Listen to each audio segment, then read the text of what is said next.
Bienvenue dans Aréam, une question. Que se passe-t-il?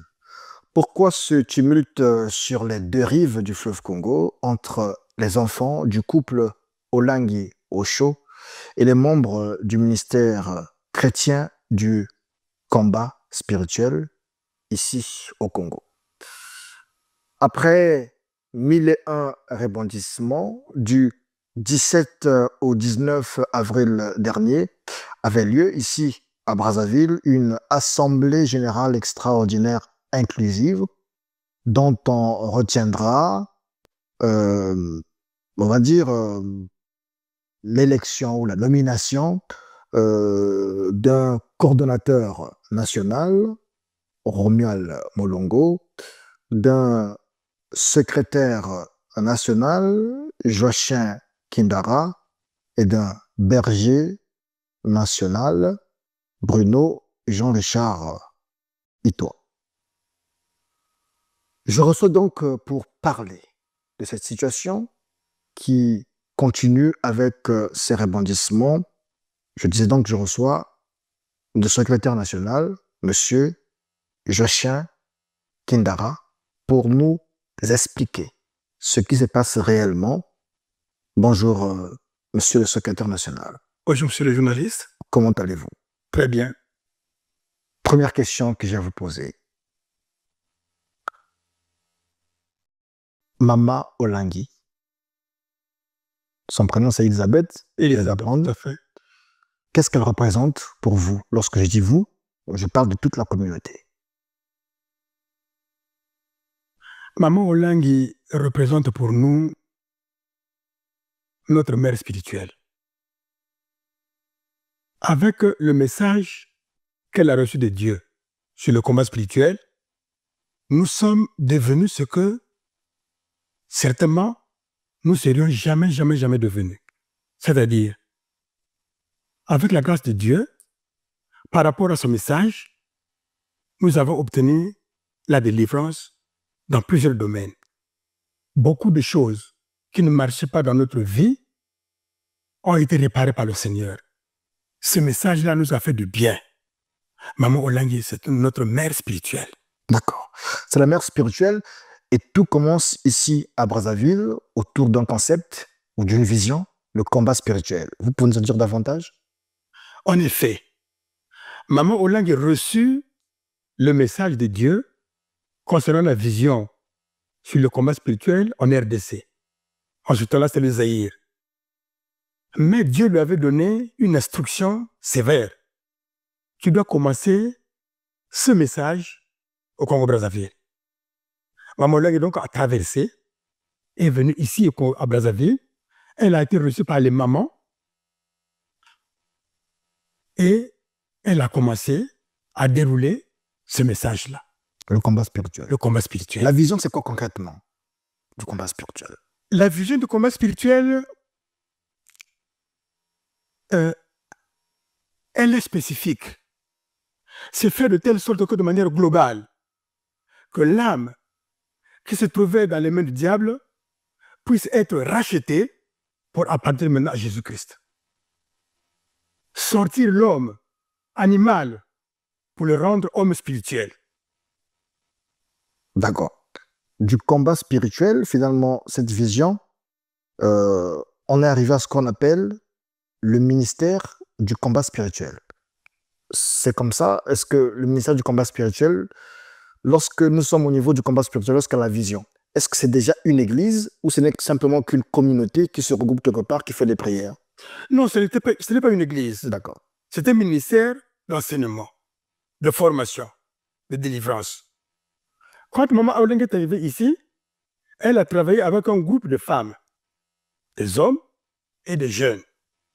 C'est ici que ce groupe-là a pensé que pour pérenniser ce message, il était intéressant de créer un cadre, une structure qu'ils avaient appelée ministère de combat spirituel. Là, jusque-là, ce n'est pas une église.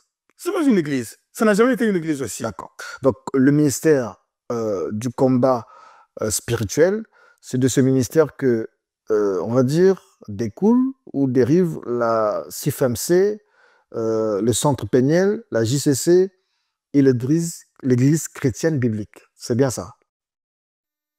Le ministère, Du combat spirituel, c'est comme un peu la racine. le ministère du combat spirituel, devenu en 2009 ministère chrétien du combat spirituel, a en son sein des cadres de formation et d'encadrement. D'accord.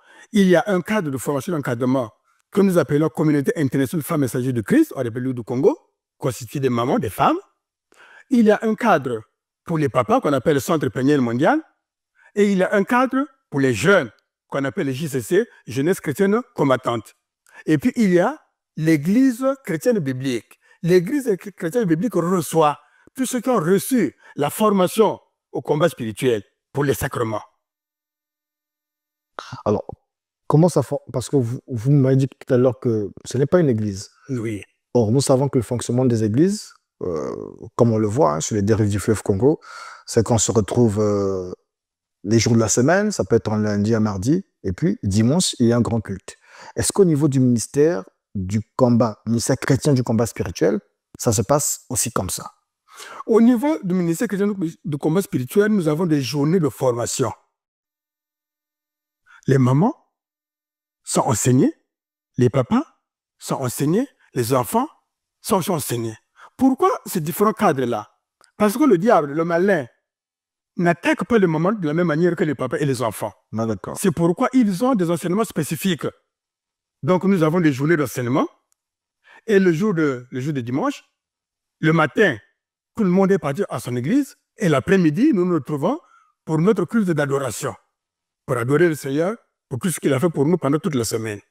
On peut estimer, c'est vrai qu'on n'a pas les chiffres là, mais vous pouvez peut-être estimer le nombre des membres de votre communauté ici au Congo.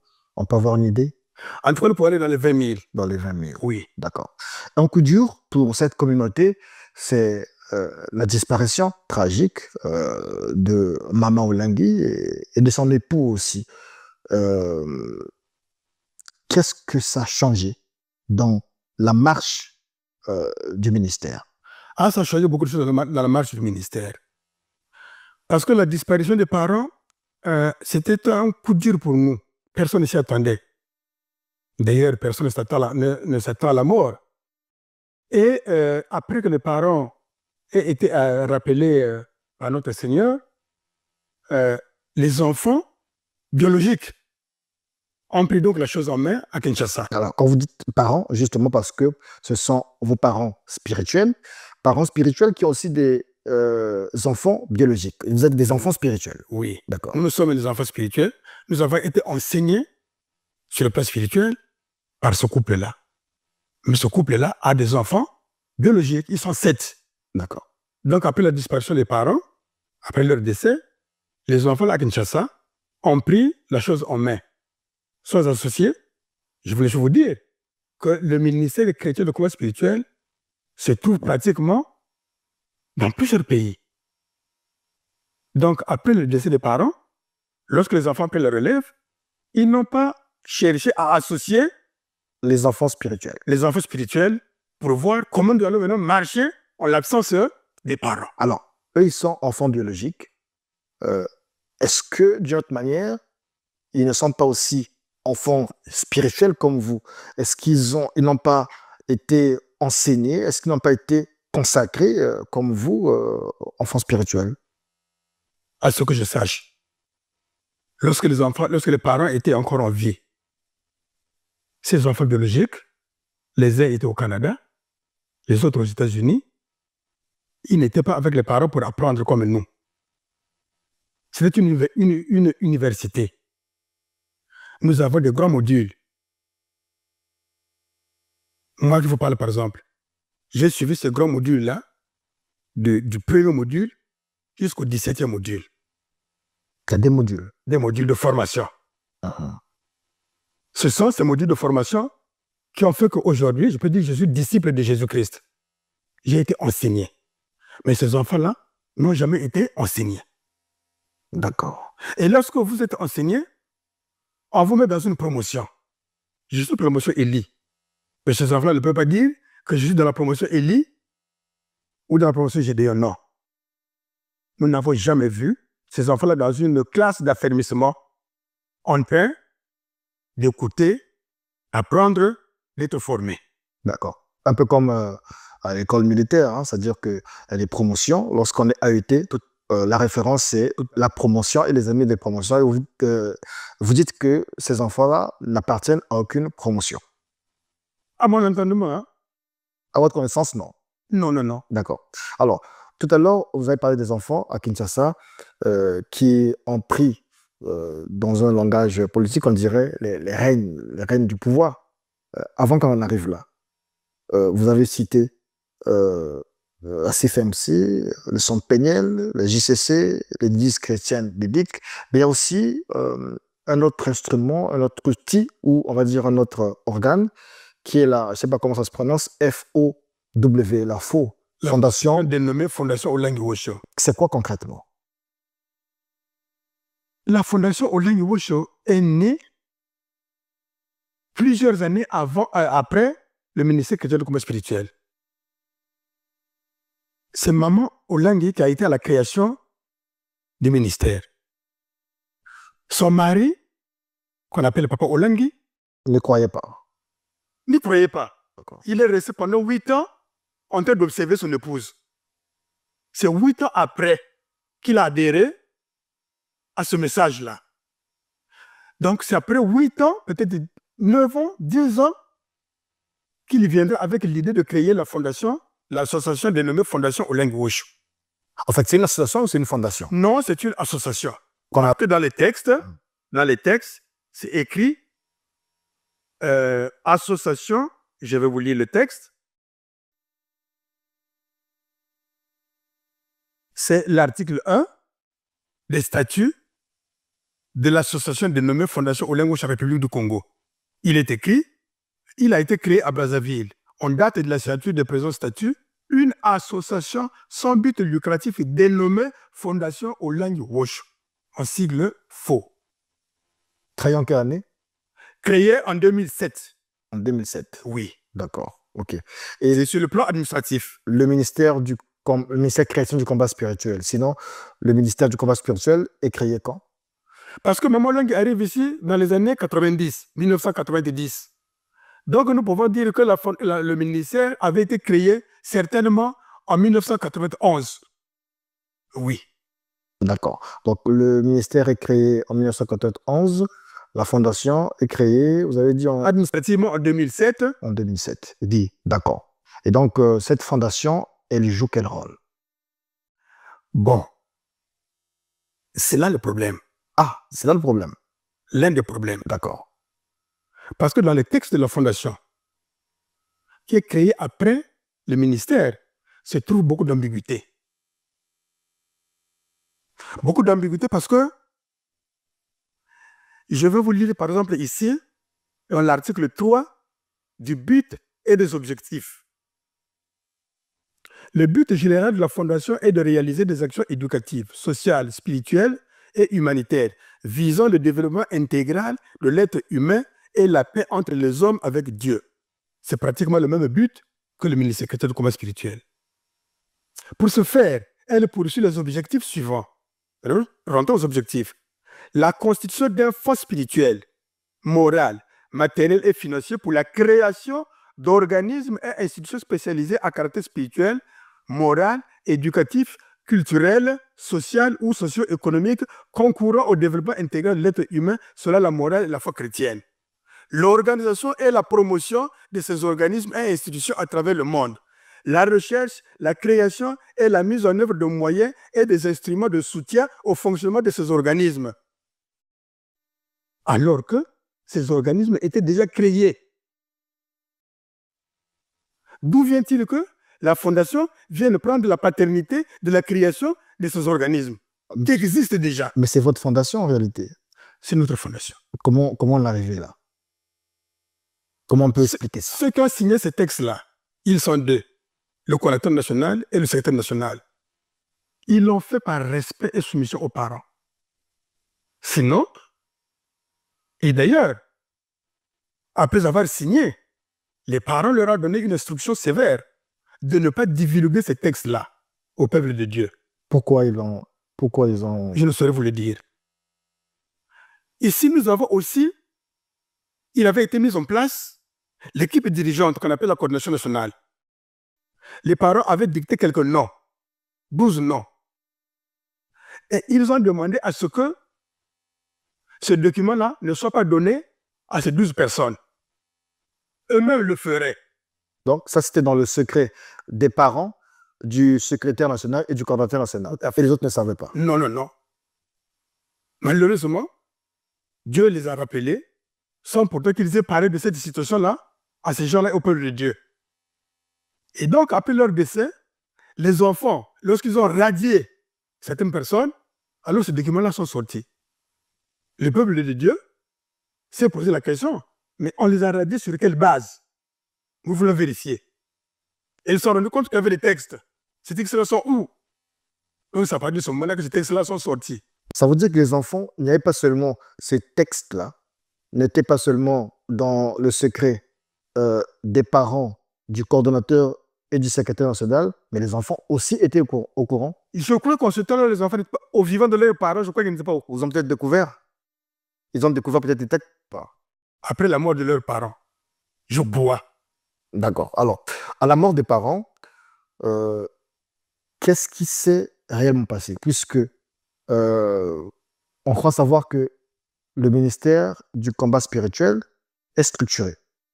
Et vous m'avez dit dans la préparation de l'émission que si le ministère du combat spirituel créé au Congo, par exemple, il n'obéit que selon la juridiction et les textes en vigueur au Congo.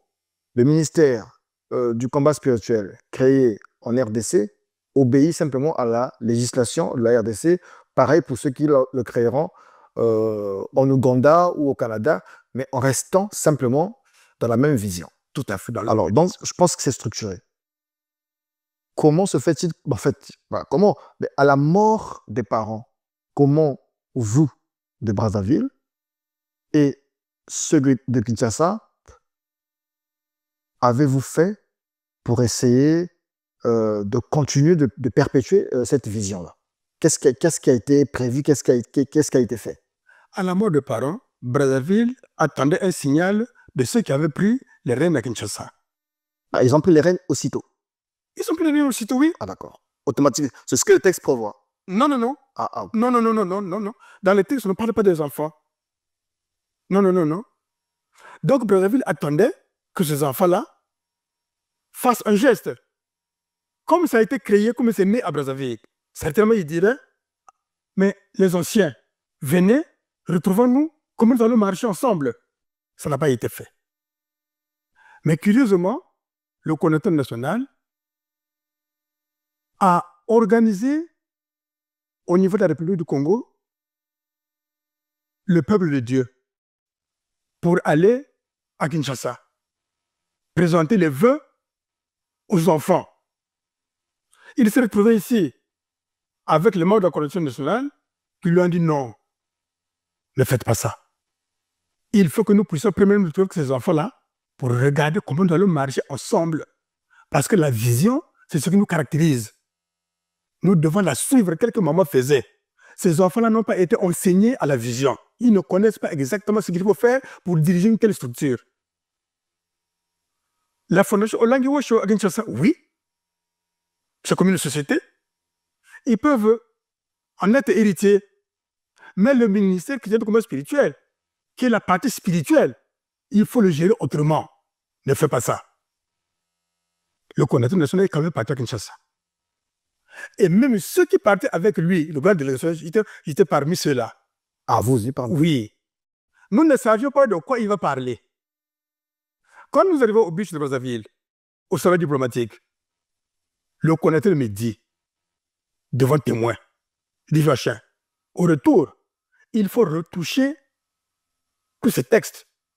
Parce que ces enfants-là sont des impolis, ils ne veulent pas respecter les gens. Il faut les retoucher et les rendre conformes aux lois et règlements de la République du Congo. Le coordinateur national, comment on l'appelle? Ndongo Mokana. Donc, ok, d'accord. J'ai dit, il n'y a pas de problème, papa. Nous arrivons à Kinshasa. Et le samedi ou le dimanche, il prend le micro à la 17e rue. À Kinshasa. À Kinshasa. Bondé de membres. Il fait allégeance aux enfants au Langui. Les membres de la délégation étaient déçus. Parce que c'est une affaire qui n'avait jamais été réglée ici au niveau de Congo-Brazzaville. Et lorsque nous revenons, commençait déjà le froid dans les relations. Le reste de la délégation n'a pas accepté ça. Il n'a pas accepté ça. Peut-être que lui, il a peut-être reçu une vision. Peut-être qu'en rêve, il a vu Maman Olangi lui dire, ben voilà, il faut faire allégeance aux enfants, même s'ils n'ont pas été consacrés, même s'ils n'ont pas suivi les 17 modules. Qu'à cela le tient, monsieur le journaliste, je crois que ce qui aurait pu être intéressant, c'est d'en parler. Au moins à ses collègues, qui sont les responsables du ministère au Congo-Brazzaville, c'est-à-dire que les membres de la coordination nationale, pour mettre en place une façon de faire. C'était pas intéressant. Donc, ils sont revenus. Et après, Brazzaville a dit non, nous devons partir à Kinshasa. Ça ne va pas. Kinshasa a demandé que tous les sièges puissent rédiger un mémorandum. Le Congo-Brazzaville l'a fait. Et donc, nous sommes partis à Kinshasa. On avait organisé une conférence que nous appelons souvent conférence des leaders. Nous sommes arrivés là-bas. Chaque délégation a lu son mémorandum. Et à la fin, il fallait que donc les enfants restent avec ce mémorandum, les scrutent de manière approfondie et prennent une décision. C'était celle de faire de telle sorte que tout le monde se retrouve et décide de marcher ensemble. Comment faire pour marcher ensemble après les parents? Malheureusement, ils n'ont jamais fait. Et qu'est-ce qu'ils ont élaboré comme procédure? C'est aller dans tous les sièges, excusez-moi le terme, faire n'importe quoi, comme ce que Guy Olangi avait fait ici au Congo-Brazzaville, qui a poussé le coordinateur à écrire au gouvernement.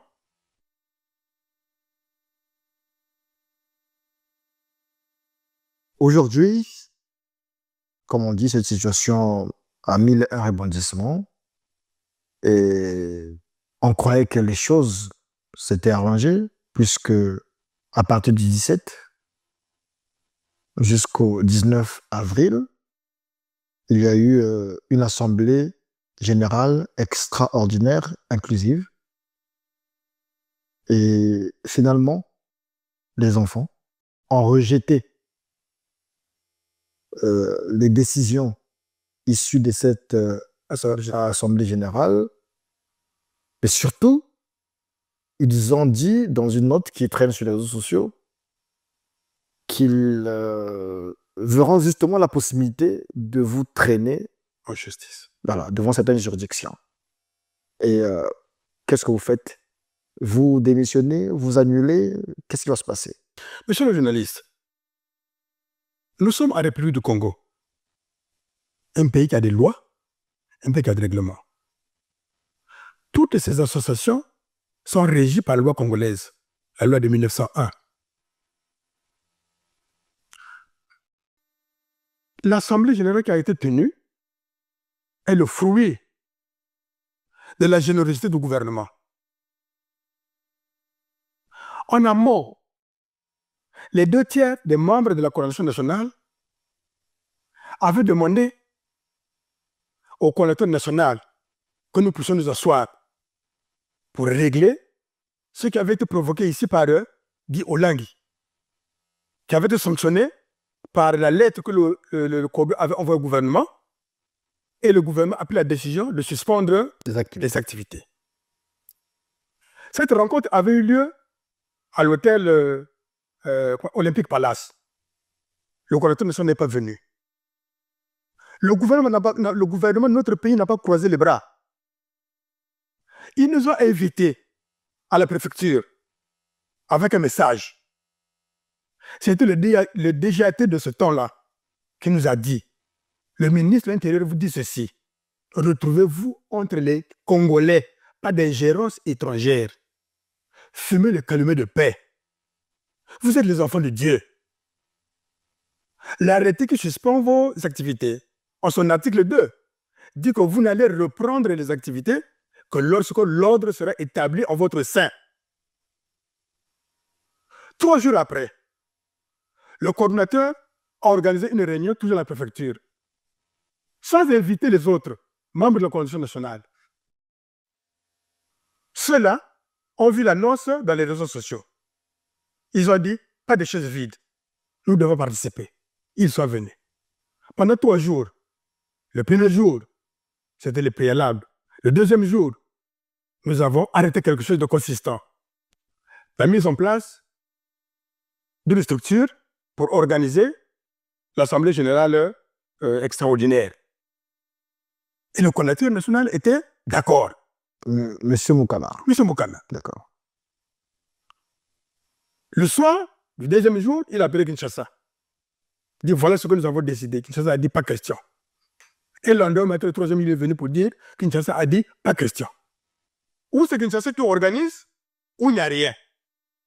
Parce que lui, le coordonnateur national, lui, il obéit en fait à ce que lui reste sur les décisions de Kinshasa. Tout à fait, de Kinshasa. Mais Kinshasa ne peut venir organiser ici une assemblée générale sur quelle base? Puisque je reprends encore qu'aucun accord n'a été signé entre la fondation Oléoché de Kinshasa et celle de Brazzaville, ni le ministère de Brazzaville et celui de Kinshasa. Aucun accord.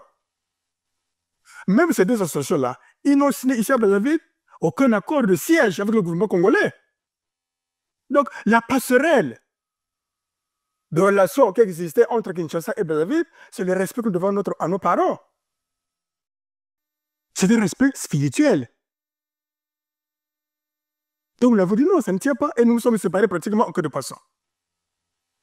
Le gouvernement a continué à analyser la chose et puis voir comment faire pour nous aider vraiment. Une fois de plus, ils nous ont encore appelés. Ils ont même mis en place, le gouvernement a mis en place une commission ad hoc, présidée par le directeur de cabinet du ministre de l'Intérieur. Nous nous sommes retrouvés encore à la préfecture pendant 3 jours. Et au cours de ces 3 jours, il a été perçu que les difficultés sont dues au fait que tout le monde ne marche pas de la même manière selon la vision. Pourquoi? Parce que les enfants n'ont jamais été enseignés sur la vision. Ce sont les enfants spirituels qui ont appris ce que c'est que la vision. Je peux vous dire, monsieur le journaliste, je suis resté 1 année à Kinshasa avec les parents. Donc, tous les jours, quand les parents réglaient les problèmes, j'étais là. Et ils n'ont jamais fait ça. Et donc, au cours de ces 3 jours, on a encore remarqué que l'autre problème, c'était le fonctionnement. Quand les enfants sont arrivés, ils ont fait de n'importe quoi. Et enfin, le troisième problème, c'était les textes, je dis, les textes organiques que nous avons. C'était rempli d'ambiguïté. Ce que je vais vous lire, par exemple. Mais il fallait les visiter. Ils nous ont dit, on vous donne 30 jours. Et ils ont signé encore une autre note. Le gouvernement de notre pays est vraiment bon. Il faut les féliciter. On les félicite, mais on est quand même surpris que ce soit le gouvernement qui appelle les gens d'église à l'amour, parce que ça devait être le contraire. C'est vous qui deviez aider justement, et c'est tout le contraire. Maintenant, nous sommes à une situation où... S'il vous plaît, oui. Je vous en prie. Donc, cette note-là dit que nous vous autorisons de tenir l'Assemblée générale. Ils ont doigté le coordinateur national. Va avec tes frères, allez prier, Dieu va vous parler. Nous avons donc pris 1 semaine pour la prière et le reste des jours, c'est pour préparer l'Assemblée générale. Qu'est-ce que Dieu avait parlé? Nous sommes arrivés, il a parlé. Ah, ok. Dans la mesure où il a mis en place des commissions pour le faire. Nous avons préparé tous les documents fondamentaux, tous les documents préparatoires de l'Assemblée générale. Maintenant, nous sommes en plénière pour les adopter. Les derniers jours, pratiquement, pour les adopter. À la revue des textes. Oui, à la révision des textes, comment faut-il? Parce que dans les textes, nous trouvons pratiquement le fonctionnement du ministère. Quand on arrive là, le coordinateur lui dit non, pas question. Pas question si vous n'êtes pas attelé à Kinshasa, pas question. Ça ne passe pas. Mais comment faire donc? Le délai est maintenant passé. Et il n'a pas la courtoisie, il n'a pas la politesse d'écrire au gouvernement pour dire que bon, le délai est déjà passé, accordons encore d'autres jours. Non. Il n'a pas fait. Et le gouvernement ne s'est pas fâché. On a dit, bon, d'accord, nous vous accordons. Ils ont encore organisé une autre rencontre, toujours la préfecture, dit, venez. Nous ne sommes pas dit, pourquoi? Pourquoi vous n'arrivez pas à marcher ensemble? Et puis vous êtes tranquille, vous n'écrivez pas au gouvernement pour dire comment le délai est passé, accordez-nous encore d'autres jours. Bon, votre coordinateur nous a déposé un document ici, un rapport du coordinateur, dans lequel il dit que vous ne voulez rien savoir, vous ne voulez rien faire pour la réconciliation. Mais nous nous apercevons que nous sommes partis pratiquement à la case de départ. Nous vous accordons encore 20 jours. Et donc, c'est pas là, c'est 20 jours. Le coordinateur a dit, oui, pas question. S'il n'y a pas d'Inchassa, pas question.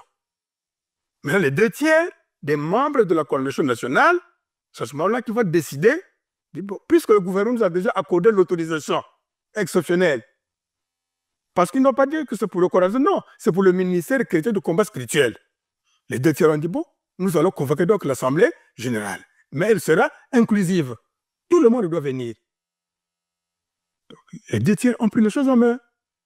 Ils ont convoqué l'Assemblée générale qui s'est tenue du 17 au 19 avril dans la salle de conférence de l'hôtel pour l'appeler FACO, en face le Mayamaya. Voilà. Et au cours de cette Assemblée générale, nous avons utilisé les mêmes documents qui ont été élaborés sous la supervision de Papa Ndongo dans la commission ad hoc. C'est ça le même document. Nous avons donc revisité les textes qui avaient été déjà revisités pendant ce temps-là. Et nous avons les textes, lorsque vous les revisitez. Mais, forcément, vous allez passer aux instances. Donc, des instances ont été mises en place. Pas des nouvelles, mais des instances ont été mises en place. Et eux, ils ont été invités. À les 2/3. Ils étaient là? Ils ne sont pas venus. Aujourd'hui, le coordonnateur national, ce n'est plus Monsieur Ndongo Mukana, c'est maintenant Monsieur Romial Molongo. Molongo, voilà. Monsieur Romial Molongo, coordonnateur national. Vous êtes toujours secrétaire national. Finalement, Ndongo Mukana, il n'est plus. Est-ce qu'au niveau du ministère de l'Intérieur, on le considère toujours, depuis le 19, est-ce qu'il est toujours considéré comme coordonnateur national? Je voudrais rappeler ici, monsieur le journaliste, cette Assemblée générale avait été autorisée par le gouvernement. D'accord. Par l'autorisation exceptionnelle. Et aussi par les dispositions de nos textes. Et ici, par exemple, j'ai le règlement intérieur du ministère du commerce spirituel qui dit, chapitre 1, section 1, Assemblée générale, dans son préambule, il dit « L'Assemblée générale est l'organe suprême et de prise de décision de l'association. Elle est ordinaire ou extraordinaire. L'Assemblée générale ordinaire se tient une fois l'an, au mois de décembre, sur convocation du président du conseil d'administration de l'association. » Chez nous ici, le conseil, de l'administration, c'est la coordination nationale. L'Assemblée générale extraordinaire peut être convoquée sur initiative du conseil d'administration ou à la demande des 2/3 de membres effectifs selon les circonstances. Donc, elle est légale et légitime. À partir du moment où c'est la loi qui nous l'autorise, à partir du moment où ce sont nos textes qui nous l'autorisent, les instances qui ont été mises en place sont les instances qui vont diriger maintenant le ministère chrétien du commerce spirituel de la République du Congo. M. Ndongo Mukana n'est plus coordinateur national du ministère chrétien de combat spirituel en République du Congo. Ce ministère qui avait reçu l'autorisation du gouvernement et de ses textes pour organiser l'Assemblée générale extraordinaire. Ça, c'est entendu. Dernière question, je la reprends. Qu'est-ce que vous répondez? Quelle est la conduite à tenir puisque les enfants au Lingui disent vous traînez devant la justice? Monsieur le journaliste, notre gouvernement est vraiment là à la colère. Le gouvernement a invité Alain au Lingui, ici à Brazzaville. Il est venu, il avait peur de venir, il m'a dit, demande ma sécurité. Il m'a dit non, c'est le gouvernement qui vous invite, venez. Il est venu ici, il a été écouté par eux, le gouvernement. Parce que chaque fois, lorsque nous écrivons au gouvernement disant le coordinateur ne veut pas, parce que Kinshasa ne veut pas, le gouvernement a voulu être sûr, si vraiment c'est Kinshasa qui ne veut pas, Allah est venu. Il a dit au gouvernement qu'il ne pouvait pas s'asseoir avec les membres de la République du Congo. Et il a même demandé au gouvernement, si possible, de fermer le ministère. Olangi, en tant que chrétien, nous pensons qu'il aurait pu être plus humble pour demander encore au gouvernement comment faire pour que tout le monde puisse s'asseoir. Il a dit niet. Et le gouvernement, certainement, par rapport à ce comportement, il a dit bon, allez-y. S'il y a une autre procédure de la convocation de l'Assemblée générale, allez-y, faites-le. Sur Vinted, nous vérifions l'authenticité de vos articles de luxe de seconde main. Vous pouvez ainsi les vendre en toute confiance. Et les autres membres de la Coalition nationale ont trouvé la procédure des 2/3. C'est cela. Si aujourd'hui les enfants disent que nous avons été exclus, mais exclus de quoi? Moi, je n'ai jamais adhéré à la fondation. Aucun Congolais n'a adhéré à la fondation. Ça n'existe pas. Merci beaucoup, monsieur Joachim Kindara. Je peux peut-être conclure ici en disant que les parents vous ont mis dans un bourbier et vous ont mis un peu dans la saleté, les parents, en faisant ces textes-là, en cachant des choses et tout ça. Bon, je ne saurais, n'ayez pas peur de mots, il faut qu'on dise des choses. Non, je suis tout à fait d'accord avec vous. Je ne saurais l'accepter ainsi. Mais nous avons travaillé en obéissant aux parents. Nous avons travaillé en nous soumettant aux parents. C'est votre erreur aussi, Et puis, de vous soumettre aveuglément aux parents. beaucoup, ça peut être un chemin que Dieu avait tracé. Parce que si ces textes n'avaient pas été écrits ainsi, seulement qu'aujourd'hui, ça aurait été encore plus difficile. Parce que Dieu est un Dieu d'ordre, c'est quand même fait le désordre. Tout à fait. Et donc, Mais ils ont su parfois l'esprit de l'erreur. parce que si maman Olangi et son mari, surtout parce que dans la petite histoire, c'est que c'est monsieur Olangi qui revient avec ces textes de l'association de la fondation. C'est une petite escroquerie en fait, mais que vous avez laissé passer en fermant les yeux. Au nom de quoi? Au nom du respect aux parents spirituels, sans regarder la crainte de Dieu. Je ne pense pas que ce soit une escroquerie. Je ne pense pas, parce que si vous regardez la vie des patriarches dans la Bible, souvenons-nous par exemple de David, qui avait tué Uri pour prendre sa femme.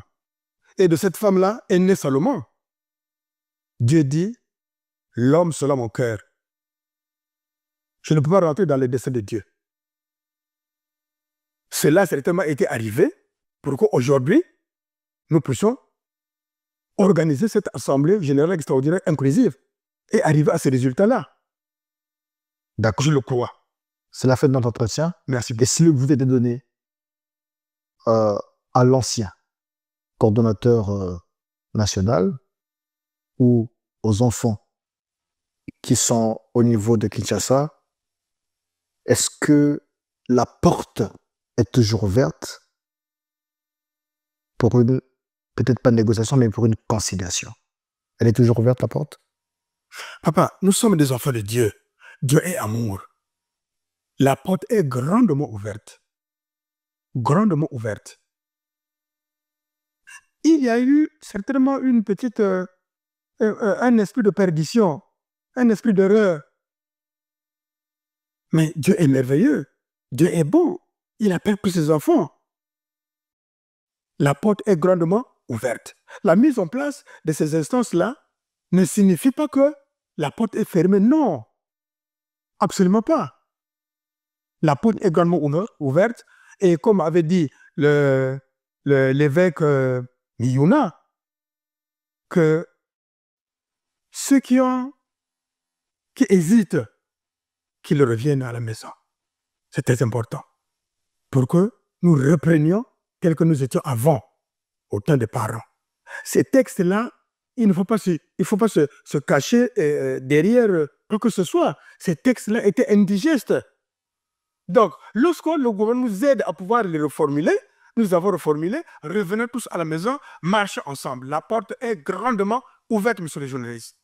Merci beaucoup, monsieur Joachim Kindara. Je rappelle que vous êtes secrétaire national, fraîchement réélu, on va dire réélu, du ministère chrétien du combat spirituel Congo. Voilà, le Congo, de la République du Congo. Merci de nous avoir accordé cet entretien pour éclairer la lanterne du peuple du studio 210.